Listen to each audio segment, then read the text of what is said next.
The GBU-57 Massive Ordnance Penetrator, MOP, is the United States' most powerful non-nuclear bunker buster bomb, designed specifically to target and destroy deeply buried and fortified military installations.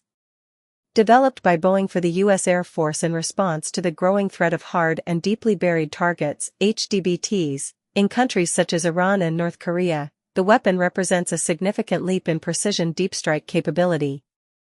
Development of the MOP began in the mid-2000s, gaining urgency amid escalating concerns over Iran's nuclear ambitions and the limitations of earlier bunker buster bombs like the GBU-28. By 2011, the GBU-57 was operational and has since undergone upgrades to improve its fusing systems, guidance accuracy, and penetration effectiveness. The GBU-57 is a massive weapon. It weighs approximately 30,000 pounds, about 13,600 kilograms, and is around 20.5 feet long, 6.2 meters, with a diameter of about 31.5 inches, 0.8 meters. It contains a high-explosive warhead weighing roughly 5,300 pounds, 2,400 kilograms, and is designed to burrow through substantial layers of earth, rock, or reinforced concrete before detonating.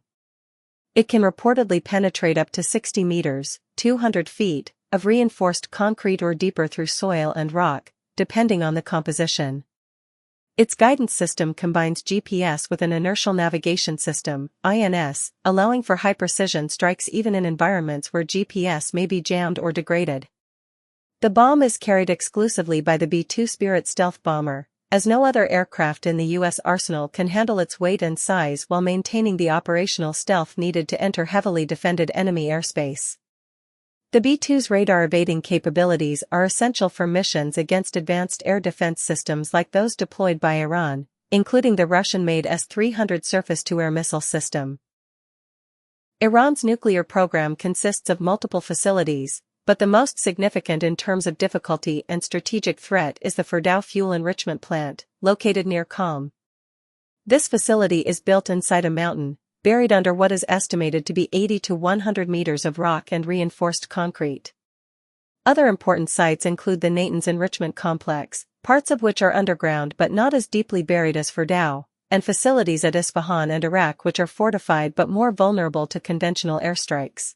The potential effectiveness of the GBU-57 in destroying Iran's nuclear facilities depends on several operational and intelligence factors. A realistic sequence of operations would begin with gathering real-time intelligence, including satellite imaging and human sources, to confirm the exact location and depth of the target. Next, B-2 bombers would need to approach Iranian airspace undetected, avoiding radar and surface-to-air missile systems.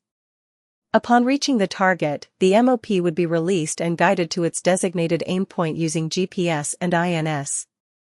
The bomb would then impact and begin penetrating layers of rock and concrete before detonating near or within the core infrastructure of the facility. If the intelligence is accurate and the facility lies within the 60-meter penetration capability of the MOP, a single strike could severely damage or destroy key components such as centrifuges, power systems, and structural access points. In the case of Fordow, however, the depth and reinforcement of the mountain may exceed the MOP's limits, or at least make it necessary to deploy multiple bombs in rapid succession to ensure complete destruction. There is also the possibility that critical elements of Iran's program are housed even deeper than public estimates suggest, potentially rendering a single-strike solution insufficient. The political and strategic consequences of such a strike would also be significant. An attack on Iran's nuclear facilities using the GBU-57 would likely escalate into broader regional conflict, triggering Iranian retaliation and affecting global energy markets. Moreover, even if the strike were successful, Iran might retain the expertise and infrastructure to reconstitute its program elsewhere, possibly in even more secure locations. In conclusion, the GBU-57 Massive Ordnance Penetrator is the most advanced non-nuclear deep penetration weapon in the U.S. arsenal, capable of destroying most hardened underground targets with precision. It has the technical capability to inflict serious damage on key Iranian nuclear facilities, particularly if accurate intelligence is available and if targets are within its known penetration depth. However, in the specific case of the Fordow facility, complete destruction may be uncertain due to its depth and fortification. Therefore, while the MOP provides a powerful military option, it is not a guaranteed one-strike solution against the most deeply buried elements of Iran's nuclear infrastructure. Its primary value may lie in deterrence, serving as a visible threat to persuade adversaries from progressing too far, rather than as a purely tactical weapon.